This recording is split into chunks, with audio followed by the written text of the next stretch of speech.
I invite you to join in an acknowledgement of the land and its traditional stewardship. The city of Hamilton is situated upon the traditional territories of the Erie, Neutral, Huron-Wendat, Haudenosaunee, and Mississauga peoples. This land is covered by the Dish with One Spoon Wampum Belt Covenant, which was an agreement between the Haudenosaunee and the Anishinaabeg to share and care for the resources around the Great Lakes. I am grateful to be on this land, and with this gratitude, I acknowledge the original inhabitants of their rightful role as stewards of the land.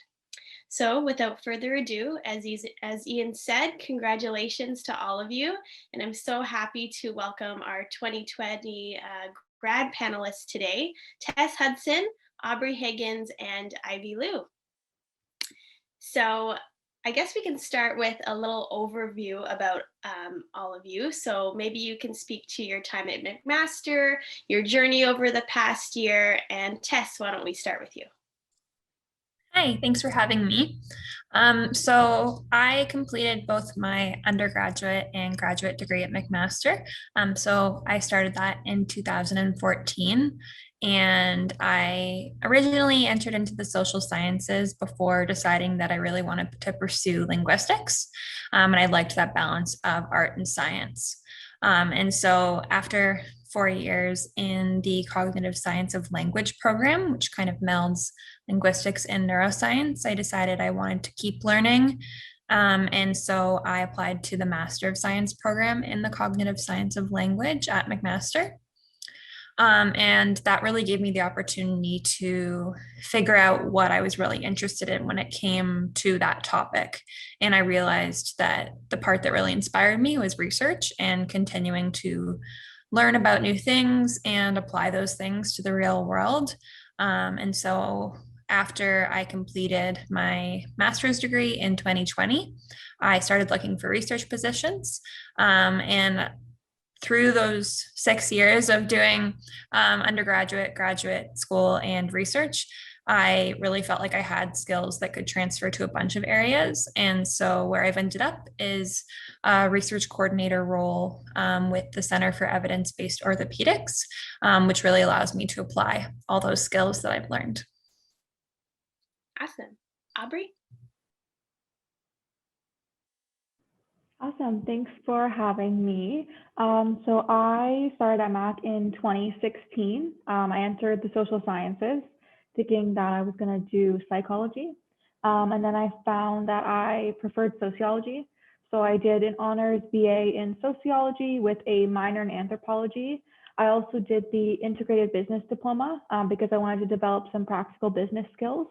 And then throughout my years at McMaster, I was on the Sociology Society and the undergrad committee. And I also worked for the McMaster call center, which was a lot of fun asking people for money. And then after that, I wasn't sure really what I wanted to do, but I found communications was kind of like the perfect medium between sociology and business. So I went into Mohawk's public relations graduate certificate program. So I just completed that. So throughout that, I did a lot of internships and volunteer work. And then right after graduation, I was able to secure a position with a tourism company in Niagara, which has been fun balancing tourism in a pandemic. But it's been a learning experience last year for sure. And Ivy, over to you. Okay, hi everybody. My name is Ivy, and thank you so much for having me today. It's so interesting to also hear about Aubrey and Tess' experience. The group is definitely very diverse. So I started McMaster in 2015, if I remember correctly. It was a long time ago. So I did 5 years at McMaster, Bachelor of Commerce, degree School of Business. So 4 years is actual school, and 1 year was my internship experience, which I did at a financial services company downtown Toronto called State Street. So that was between my third and fourth year of my time at McMaster. So so after graduation, I ended up at Bank of America as a treasury analyst, where I'm responsible for a portfolio of clients day-to-day treasury activities such as foreign exchange, credit card programs, sending wires, checks, and all that fun stuff. So it's very finance, business oriented role, which is a little bit different from Aubrey and Tess's current role. So yeah, I'm glad we have a diverse group here. Awesome. A great diversity of experience we have here among you three. So we all know that hindsight is 2020 and you're the 2020 grads. So thinking back over this past year, we've probably had to, adapt. What advice would you give your final self? So it's June 2020. What do you want to tell your final year self?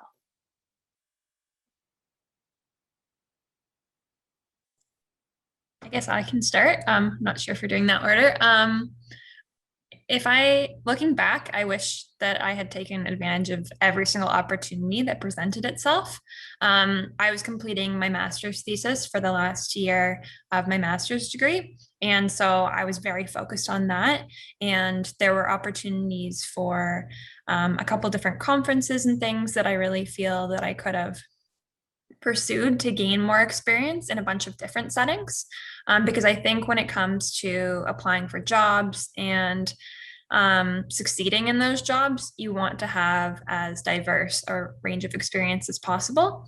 And so I would say that, and I would also say begin preparing ahead of time before you graduate to apply for jobs, because once you do graduate, it can take some time to find the right position. And if you begin applying ahead of time, that kind of just gives you that head start that could really work out. Mm-hmm.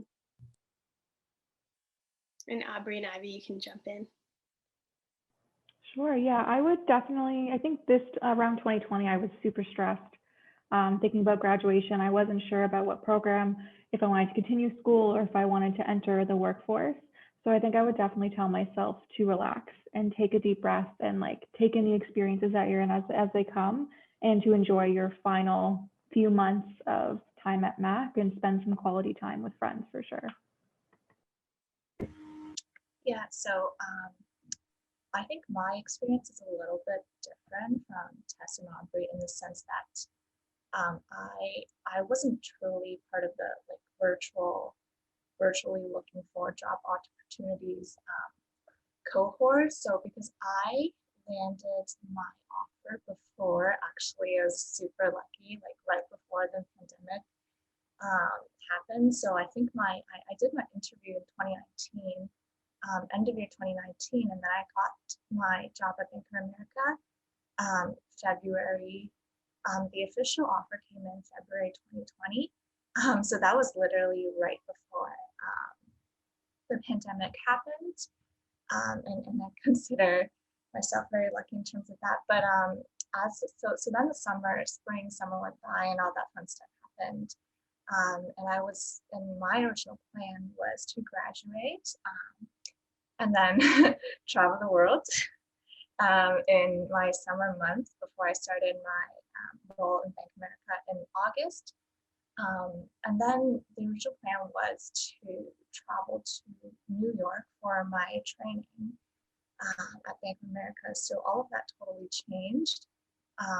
None of what I mentioned happened, and I just ended up staying at home for the early half of 2020. So I think my advice would be, from my experience, would be keep an open mind, be flexible. Things are always changing, and if something doesn't go as planned, it's totally okay.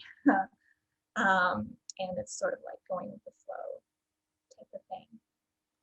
Yeah. So Ivy, you kind of just spoke to maybe surprise or unexpected events that came your way. So Tess or Aubrey, do you have any surprises or unexpected events that stand out for you in your journey as well?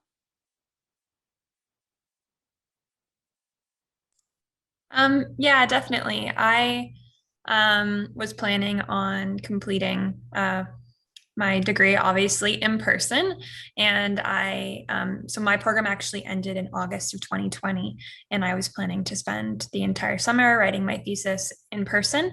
And so that changed, and I really had to adapt and figure out how to balance school with my personal life when it came to writing a thesis exclusively at home.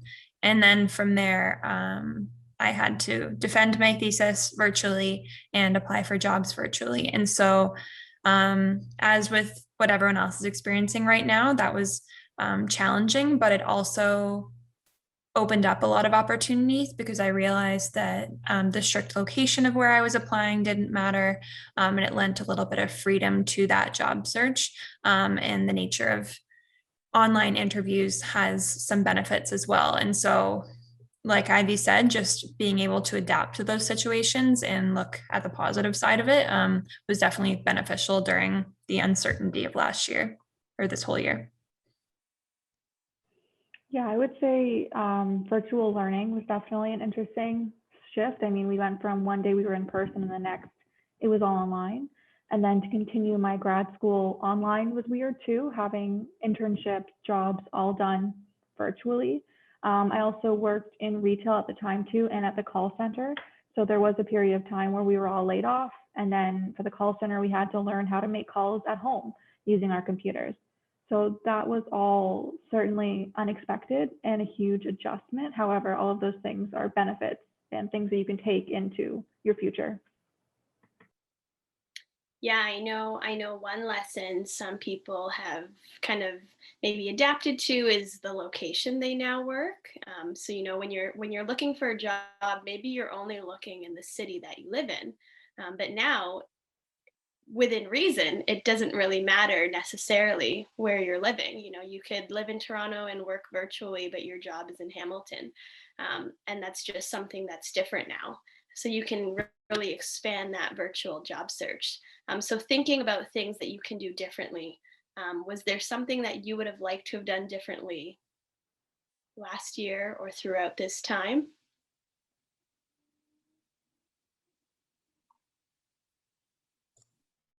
Yeah, I Sorry, think go ahead. I think making myself open to more opportunities would have been a benefit. Going into taking on more like internships or networking events, I think that would have been super beneficial. Other than that, I would think also like just being in the moment, taking a breath and just taking it as it goes rather than stressing about what's happening next, work on what's going on now. But yeah, I think the location was big. Like I definitely was convinced that because I lived in Burlington, my job should be in Burlington. But then my internship, everyone's in different provinces. And even at work, like I live in Burlington, but I'm working in Niagara. So it's definitely a big location thing. Yeah, I definitely agree with Aubrey. I feel like at first I limited myself. My experience at McMaster, I worked as a research assistant in a couple different labs, and I felt like shifting into a professional zone, I had to apply for research assistant jobs. And even though my goal was to be a research coordinator, I felt like I didn't always have the experience. And so I didn't necessarily have like the optimism to pursue those roles with as much vigor as I'd want to. And funnily enough, the job I ended up getting was a job that I almost exited out of that application thinking, oh, I don't have quite all of these requirements here. And then I was like, you know what, I'm just going to go for it. And that's the job that ended up being the right fit for me. And so like definitely keeping those options open, whether it be location or the actual job itself. Just having as wide a net as possible is definitely beneficial. Yeah. Ivy, do you have anything to add? Yeah, so it's interesting that you mentioned that test. So I think what I believe is for people who are applying to jobs, if you see a job opportunity and the job description and you're reading it and you're like, oh, I don't quite fit this, I don't have the qualifications, whatever, just apply. Like it honestly doesn't hurt to apply, and most of the time companies will overstate their qualifications on their job descriptions. And I've heard a lot of people who just applied for roles that they were totally not qualified for, and they still landed the job. So have confidence in yourself and give yourself a shot. In terms of things that I would have done differently is, I think my job search period when was my last year at McMaster was super stressful for me. I just felt like overwhelmed and stressed, and the amount of jobs I was applying for and the interviews and all the offers was just sort of coming down on me at once. And then I would go back and tell myself to like take a deep breath and relax, and it's not that big of a deal. You will land a job eventually. It's just a matter of time.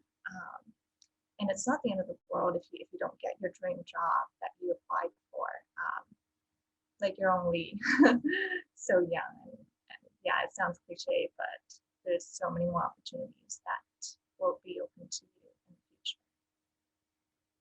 Yeah, and I think you brought up a lot of, a lot of good points of it might not be your dream job, or, that vigor and that confidence, like I'm maybe lacking in it. How do I find it? So how would you describe your attitude and your mindset when you're like having those thoughts and time is just passing?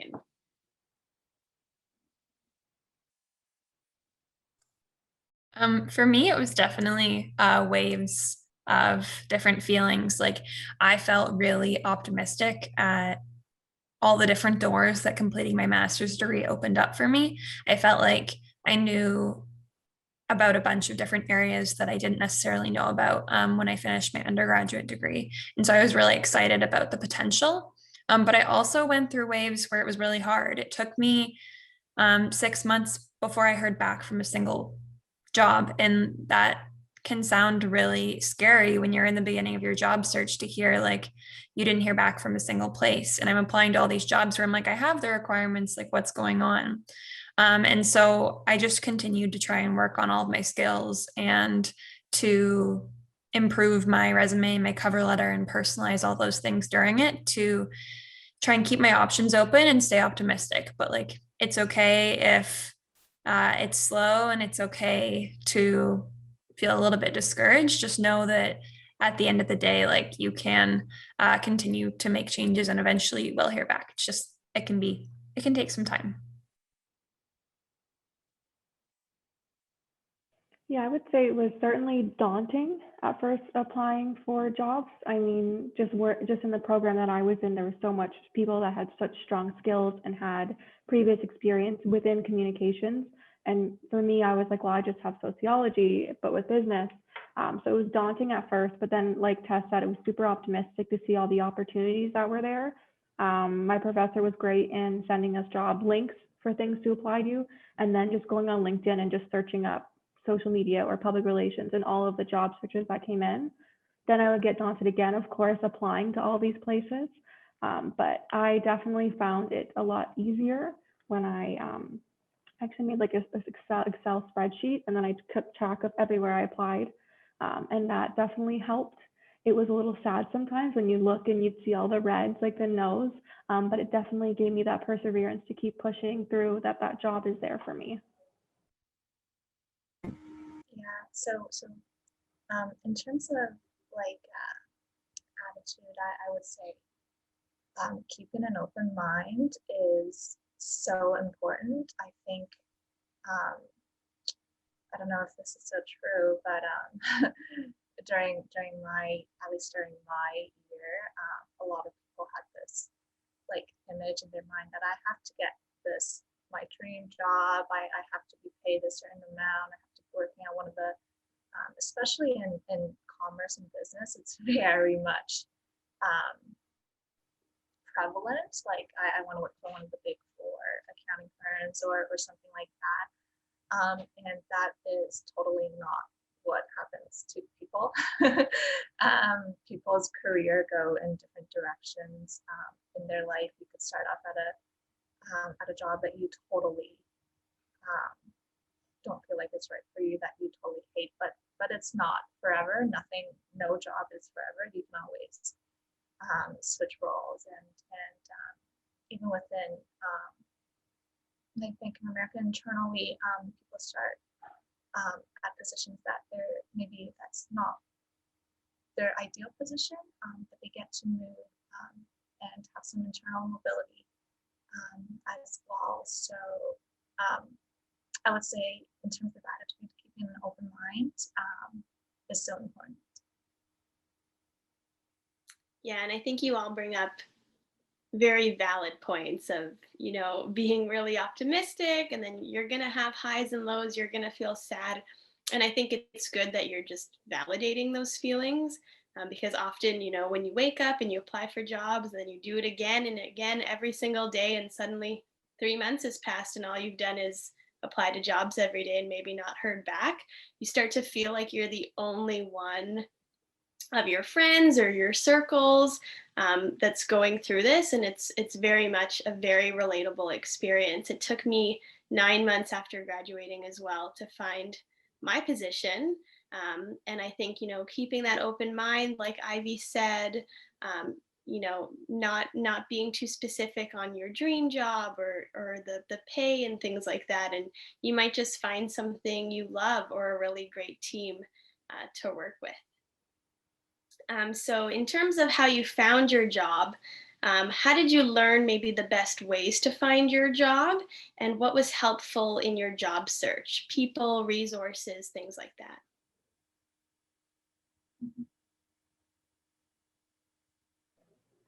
Yeah, so I found my job through LinkedIn.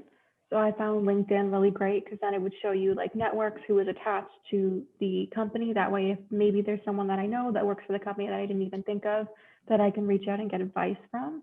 It's also a great idea to see what the employees that are there are, because then you can contact them and ask them about their experience within the position to get a better idea of what kind of fit you are with that company. And then again, making that Excel spreadsheet was super important and helpful for me. It was a great resource because I found that there was times where before I made it, I would go into interview and I would kind of forget what the exact description was. So it was great to have all that research on one document that kind of to look over before my interview to give me that kind of confidence. And then another big resource was my education. So my educational support team, so my teacher, my internship, everyone was really great with helping, like building resumes, building portfolios, and developing those connections, which was big. It was a great networking opportunity. So yeah, I would say resources would be the sheet that I made, LinkedIn, and then just personal support.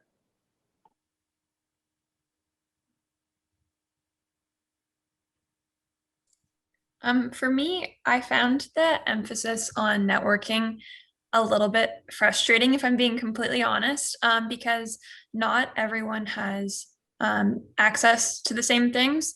And in the field I was looking at, you couldn't directly contact someone a lot of the time to inquire about the job or have a more personal connection. In healthcare, a lot of the times you're looking at like these online job banks, like anywhere from like what we see on Mosaic if we were applying for jobs, or something I was frequently looking at was Hamilton Health Sciences job boards and things like that. And so I tried to, similar to Aubrey, I kept spreadsheets of where I applied, but I also kept spreadsheets of places that posted jobs, because those jobs weren't always coming up on LinkedIn or Indeed or whatever platform you're using. And so to directly apply to those, I would just keep lists of different databases and portals that I found relevant jobs on, so that I could check back to those frequently. And that's what ended up working out for me. I ended up finding a job through Mosaic and through Hamilton Health Sciences. And yeah, along the way, I definitely used the Student Success Center to improve like my resume, my cover letter, and my interview skills. And so I found that really helpful too. Yeah. I'm going to be like an advocate for McMaster here. I found my job, I think it was Oscar Plus. That's called Oscar Plus, right? Yeah, it was so long ago for me. Yeah, that's where I found the posting for Bank of America's role, and then yeah, so for LinkedIn or Indeed and all that type of stuff I didn't find it really useful. So that's why I would suggest McMaster has a lot of resources and job opportunities, and those opportunities are not open. Not open is not the right word. They're not available for someone else to see. Like, for example, who's not a recent graduate, they can't see that. So you're kind of like narrowing your pool. Yeah, that one. So that was super useful, and you have to take advantage of all the resources at McMaster. When I was there, I had my career advisor, I think that's what it was called, look over my resume and cover letter and help me with my interview skills. That was super helpful. And I think she taught me something on my resume that was like the STAR method or something. It was like action. I don't remember what it was, but it made my resume stronger than The situation, task. Yeah. And yeah.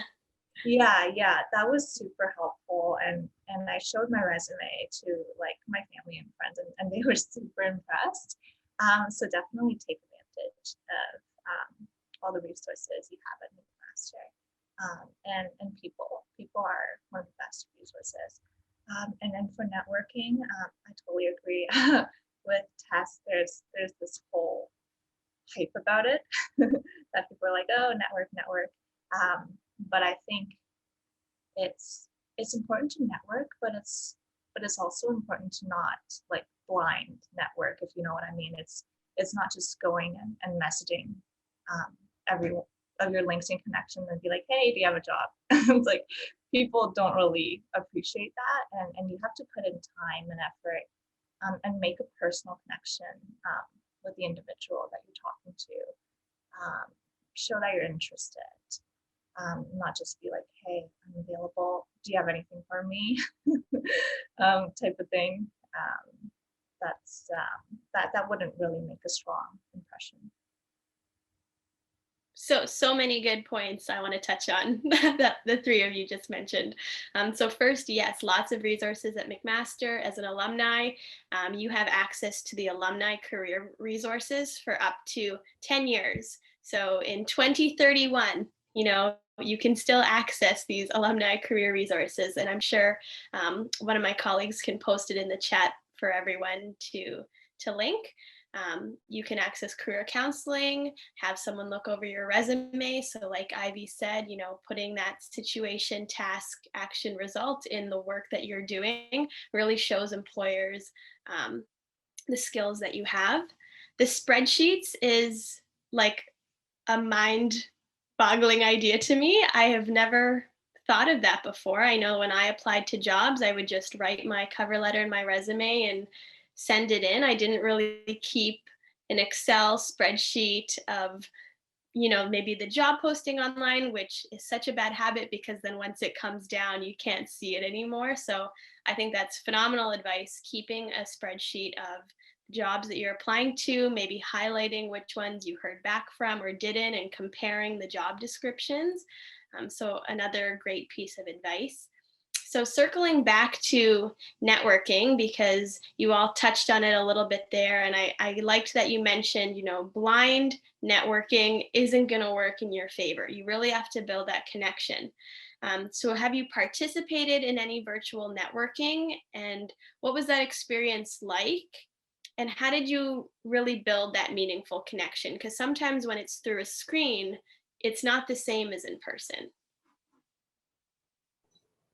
So personally, I didn't have a LinkedIn developed at all. When I left Mac, I was in sociology. I kind of felt like within the social sciences and sciences, it's kind of a bit more difficult to kind of get that network, at least in my experience. And then when I got into more business realm, that's when they kind of were like, oh, well, this is what you can do with LinkedIn. So that's when I really focused on adjusting it. So basically, for connections, like I wouldn't just add just anyone. I just make sure, like if we had guest speakers, I would listen to what they say and find a connection to what they said, And if I was genuinely interested in what they did, just going onto LinkedIn, sending that personal note, never sending just like a random exception or an invite to someone, just making sure that you have something familiar that you can associate with them with. And then, yeah, I would say LinkedIn mainly through just kind of guest speakers and just any people that like I had communications with in the past that I felt could help me and develop my skills, as well as just get some personal insights on the industry.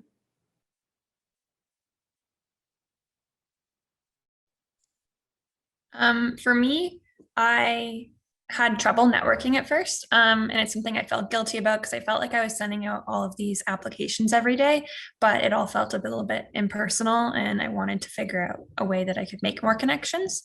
And so I started with the Student Success Center. I went to a bunch of the workshops and I talked to a couple of the career counselors there to get advice.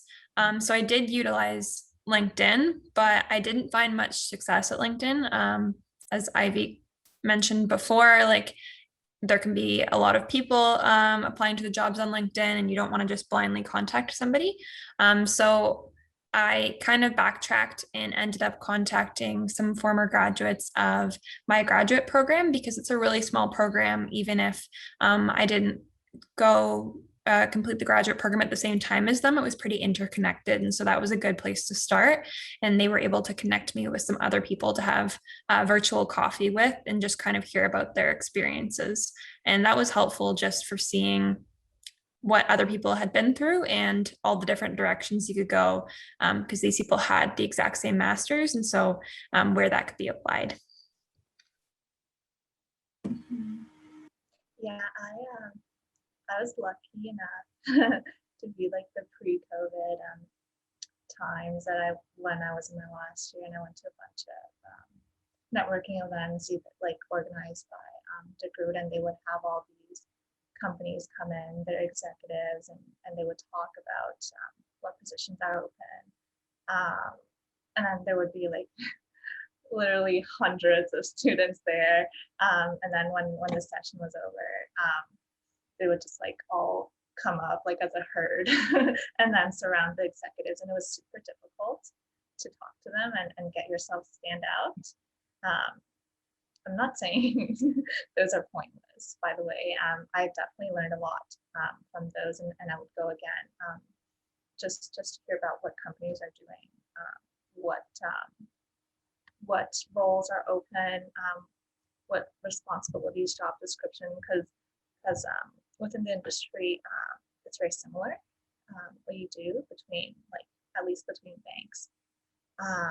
But yeah, I think your personal, like your relationships that you could utilize with people that are a little bit more like a closer connection with you. For example, during my internship, I kept in touch with my previous manager at State Street, which also happened.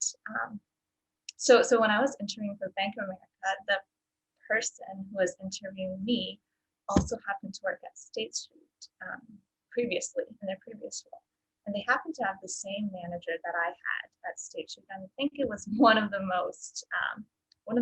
I wouldn't say the reason, but it was one of the reasons that they felt like I was a good candidate, because we had this commonality, and we were talking about it. Was like, oh, my manager was Erg. It was like, oh, no way, my manager was him too. And I don't know if there's something going on connecting between them. But yeah, your relationships with your previous employers, even like your mom's employer. I had a chat with my mom's old manager who was in the field. We went for coffee, and that was, I felt like that was a closer connection than going to these large events. Yeah, networking can be tricky, but now we have this virtual environment, and it's so easy now, just to like hop on the phone or like Zoom, WebEx, and then you don't really have the barrier of location. Like I could talk to someone that's working at Bank of America in New York or in the UK now, and it's so easy. So definitely take advantage of that and have your cameras on, preferably. That makes it a little bit more personal. Yeah, I think, finding that personal connection, having your camera on, suggesting a virtual coffee, even though you're not together, you can still both have a beverage on either end. And it kind of just makes that more normal and more meaningful. So both the class of 2020 and the class of 2021 have so much resilience and determination. You've been able to use this unique time to maybe grow different skills. So how have you used the unique time to better brand yourself and leverage your presence to employers?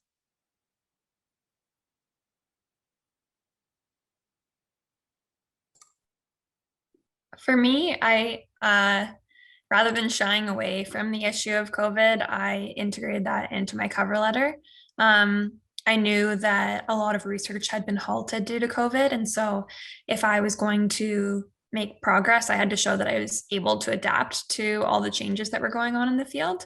And so I really highlighted the fact that I had to transition from completing my master's thesis, which was experimental syntax, and it was in person in nature.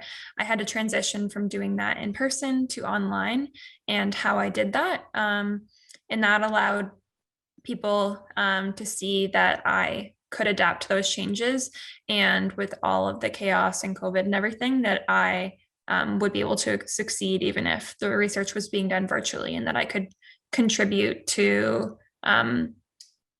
making that research bringing it back virtually as well. And so that, in combination with the fact that my undergrad was in arts and my master's was in science, I think really helped because it showed my expertise in both areas.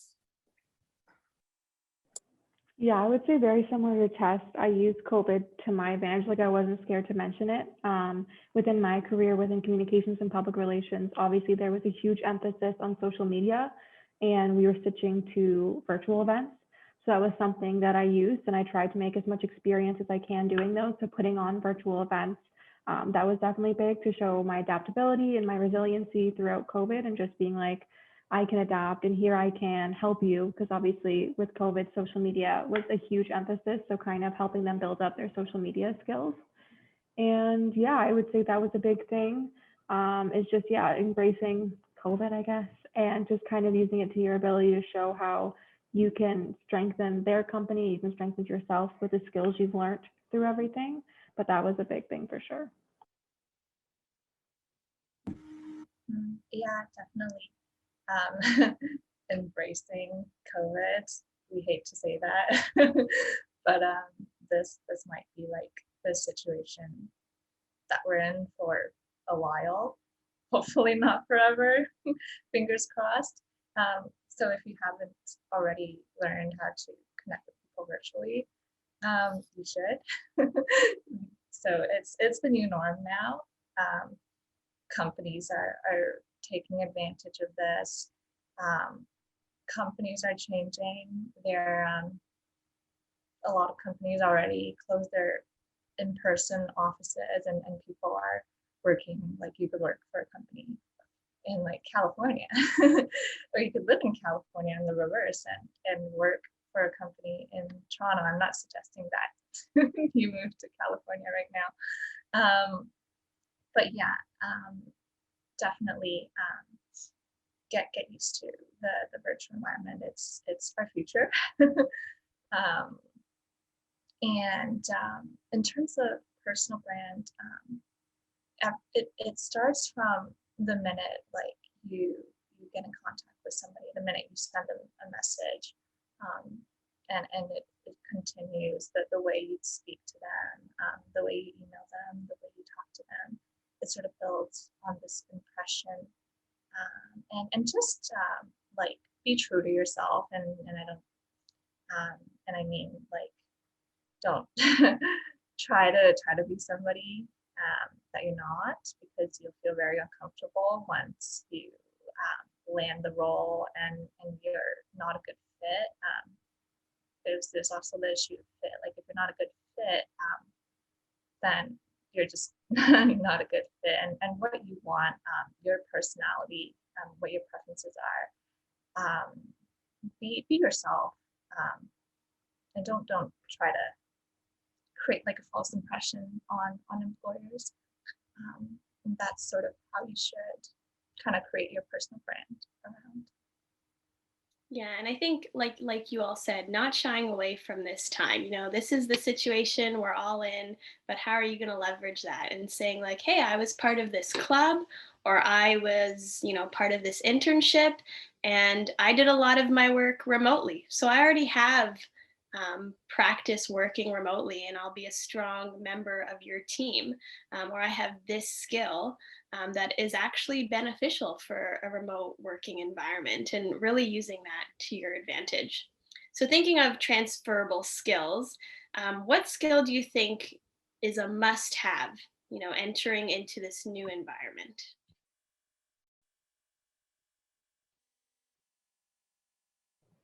I would say communication skills are definitely essential to be able to go face to face on Zoom or whatever platform you're using and to present yourself in a successful manner, as well as written communication, because often you're sending out emails. You're not necessarily going and knocking on your coworker's door. You're sending an email. So working on that email etiquette is certainly important. And then I would definitely say time management, just learning how to manage your time, manage all the Zoom meetings that you have, and organize yourself better to have a successful work day or just regular day. So yeah, I would definitely say time management would also be an asset in any career.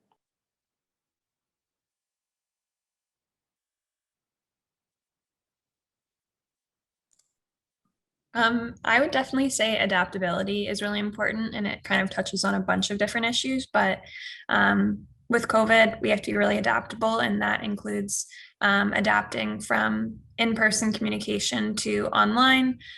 For my job previously, when we were training different sites to conduct our study, that would be done in person, and all of those things had to shift online. And so being adaptable to those situations is really important. And that's something that I had to figure out during my master's, and then I was able to show that and apply it in my job now because with all of the changing restrictions, my job has switched from online to in person and back again, and I needed to be able to do that, and so I think that's a really important skill. Yeah, I definitely agree. Communication skills is key to any role, and I also think teamwork. It's been like when I was at McMaster, it was emphasized a lot.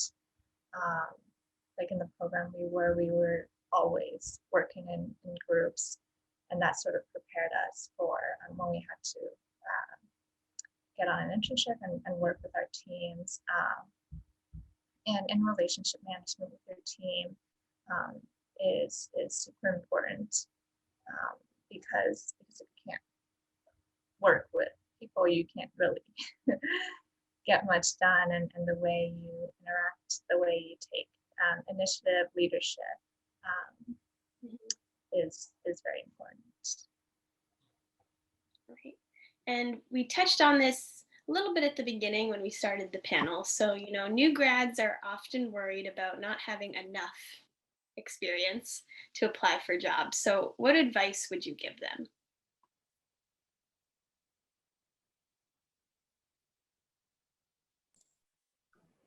I would definitely, I would definitely say to go for it.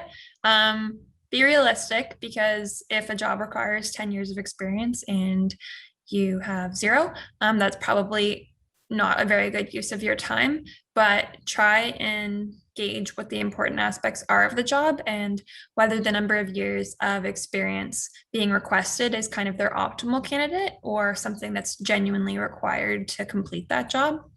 And on top of that, like something that someone reminded me of when I was in my job search was that when I was going into an interview, they were interviewing me, but I was also interviewing them. Like, were they going to be a good fit for me? Was that going to be a place where I could grow and learn and contribute and feel fulfilled? And I think that's a really important thing to highlight because you're bringing with you your diverse experience, and that is just as valuable as that's valuable in itself. And so while they may be looking for 5 years of experience, say as a research coordinator in my position, I didn't have that, but what I had was experience working in a bunch of different labs in a bunch of different disciplines. And I was able to bring those skills, and now I can add them to the skill set that the people at in my group already had. And so I think that's really valuable. Yeah, I would say, like Tess said, go for it. Experience, like Ivy said earlier, sometimes companies will just say that that's the experience you need just to kind of narrow down the search results. But personally, like my career that I'm in right now, the job, it was 3 to 5 years. I still applied. I think something that you have to look back on is you have more experience than you think you do. Even taking like a few courses at Mac, it's all relevant experience to what you're doing. So include that within the years. Internship, volunteer stuff, even things you don't think relate. Like I did not see the correlation at the beginning from sociology to public relations and social media. So just finding that link and finding that niche that you fit that other candidates won't. And a lot of that can be addressed in a cover letter, in your, if you have a profile summary on your resume, things like that will outline, and that's what they're looking for, not necessarily years all the time, but do you have the skill set and are you able to take on the role successfully? Those. Yeah, I think we touched on this a little bit. Yeah, before companies will always overstate for qualifications. So just apply, and the worst thing that could happen is like you don't get a response, which is fine. Just move on with your day, and especially for like entry level roles, companies are not expecting students to have experience. What they're looking for instead is that you are willing to learn. You have an open mind, that you can gain the experience. You can work in teams. You have the soft skills. You can communicate with your team and build a good relationship. That's what they're looking for. They're not looking for the experience in the entry level roles.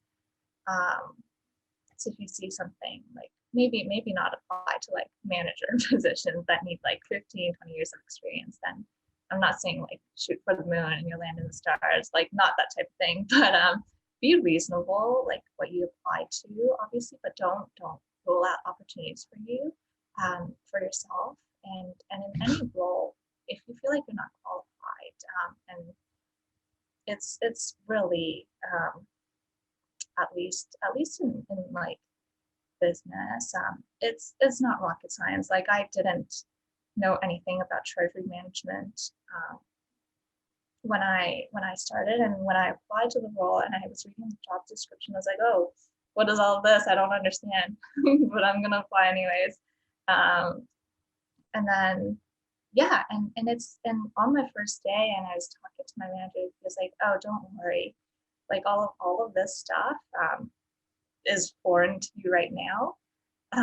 It's not rocket science. You will learn, like as long as you're willing to learn, anybody can learn.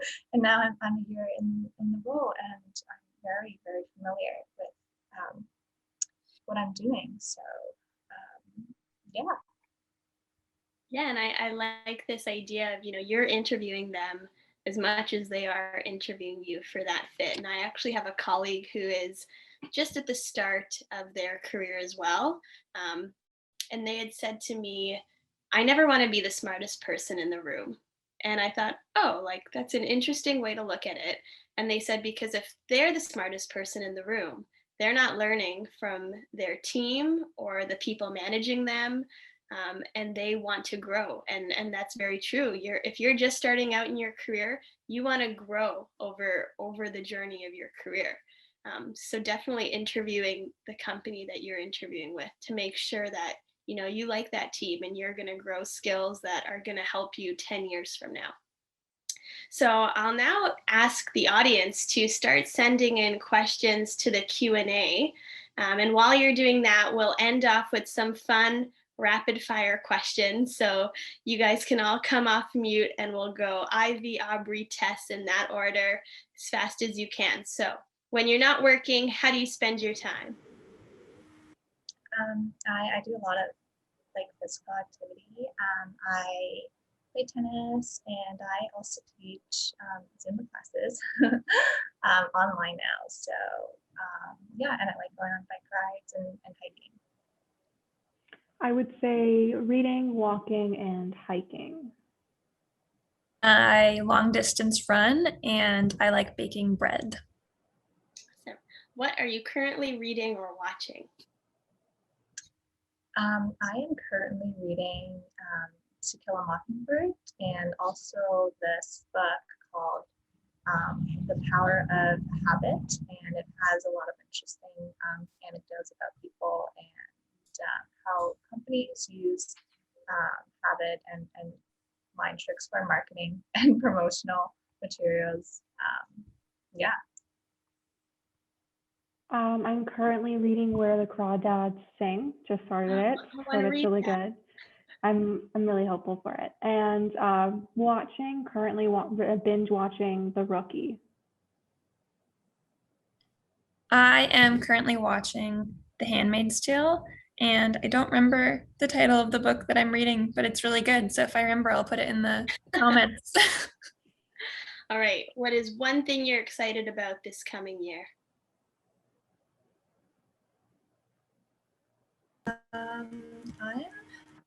I'm excited about going back to the office if I get to. It's weird that my entire job up until now was virtual. I've only met my manager who did my interview and another manager on my team. So the rest of my team is just virtual. I'm excited for that day. I don't know if it'll be this year. Hopefully it'll be this year. I think things are getting better, but that's what I'm looking forward to. I'm looking forward to getting into my job. We're finally in office. So I'm looking forward to working with my colleagues and getting a new place with my partner. So moving is exciting, scary, but exciting. I am looking forward to camping again when we are allowed to do that. And I'm also looking forward to going to Banff at the end of the year. And the book was called The Vanishing Half. Would recommend. And if you could instantly become an expert in something, what would it be? That's a really tricky one.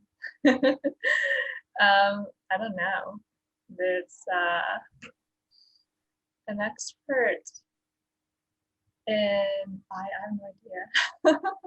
There's so many. You can go first, Aubrey, and Tess, and if I come up with something, I'll. That's tough. At first I wanted to say an expert in my job, but like you said, I don't want to be the smartest in the room. Like I want to constantly grow. I mean, I want to be able to grow plants successfully. So maybe an expert in botany, get those plants growing. I professionally, I would say coding. I like coding and I did it in my master's, but I find that that's an obstacle. I can't do all the coding myself at my current job. And personally, I would say making croissants because that's always a challenge. I hope you deliver, Tess, because Oh, thanks. Okay. Tea or coffee? Tea. Definitely tea. Coffee. Tea. And pancakes or waffles? Pancakes. Waffles. Waffles. Waffles for myself as well. Well, disagree, but. All right, so we do have some questions from the audience just before we end here.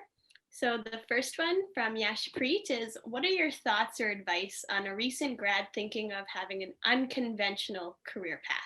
So different from what most students or grads in their program take. I think that's great.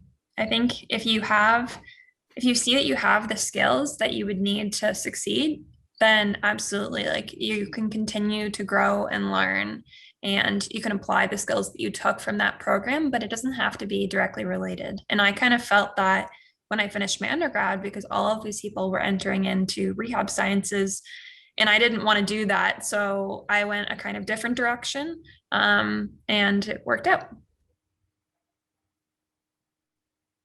Yeah, I would agree. I would definitely say go for it. Social sciences, the program that I was in, it's kind of very broad, even when you go into the specifics of sociology.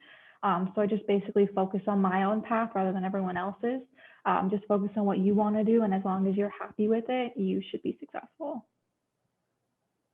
Yeah, like do what makes you happy. If you don't like your job, you're gonna hate your life basically. Yeah, and people take like unconventional career paths all the time. Like I know people who business and they ended up like my mom's manager ended up like singing, playing guitar at a bar. That's pretty unconventional to me. And then you can always come back. Like it's not like you're stuck in one career path forever. People do stuff that's unrelated to their degree all the time. Yeah, like I managers that are at like Bank of America. A lot of them did not have an undergrad in business, like an undergrad in music or something, and it's totally possible. Yeah, exactly. And Yashpreet, if you're still on this Zoom call, the Alumni Association runs a podcast actually called Unconventional, and McMaster alumni come on our podcast and they share from the time they graduated to where they are now, these unconventional careers that they've had, where they studied something and now, they've had this non-linear career path, and that's everybody's experience. So definitely check that out, and you might find some stories there that can answer your question as well. So one more question about networking. I know we talked a lot about that. So this attendee is asking, do you have any advice for networking environments where there's no pre-established connection? I think those can be really uncomfortable, and it depends on the nature of the situation.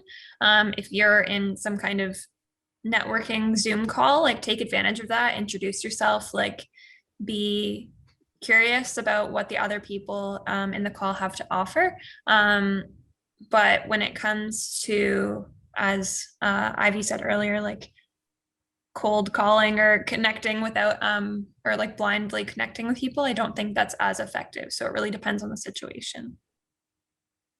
Yeah, I think I agree that I think you have to have that personal connection. So if there's someone you connected with, then go for it. As humans, we like to talk about ourselves. So no one's going to really shut you down if you ask any kind of question or you talk about a connection. Anyone in those spots are going to be willing to talk about themselves. So I'm sure anyone would be happy to help as long as you have that personal connection. Yeah, I think it's important to like turn that into like a personal connection. Like for example, if you're like in a big networking session, make sure to like kind of make yourself stand out, ask questions from the speaker, and then follow up with them after. Definitely not just like leave it at that and hope that they remember you, because they won't. Email them after or message them on LinkedIn and say like, hey, it was so interesting. Thank you for doing this today. I would love to like chat with you again, like even for like 15, 20 minutes if you have the time. And most of the time people will say yes, because as Aubrey said, people love talking about themselves. And I've done that, and I've rarely had anyone shut me down. And that's how you can make a personal connection from someone who you previously not had a personal connection before. Oh, you're on mute.